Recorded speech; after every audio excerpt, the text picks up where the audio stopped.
Ауыл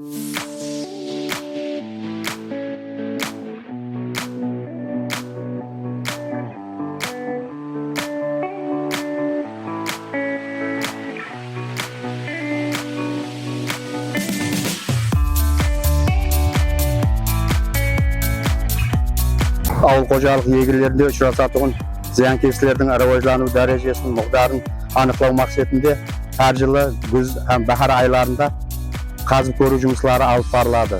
Қазып көру жұмыстарының алып барудағы тиkarғы мақсат зиянкестердің, кеселіктердің һәм жабайы шөптердің тарқалуының алдын алу һәм қай дәрежеде өсіп рывожлануын, келесі жылда қандай зиянкестердің, кеселіктердің һәм жабайы шөптер басу мүмкіндігін анықтап береді. Бұнда қазу жұмыстары тиkarынан күз айларында, октябрь айының 2-3 онкүндігінде һәм ноябрь айларында, бахар маусымында болса, февраль айының аяғы, март айларында қазу жұмыстары алып барылады. Һәм кейіннен бұл дала назараты базасына кіртіледі.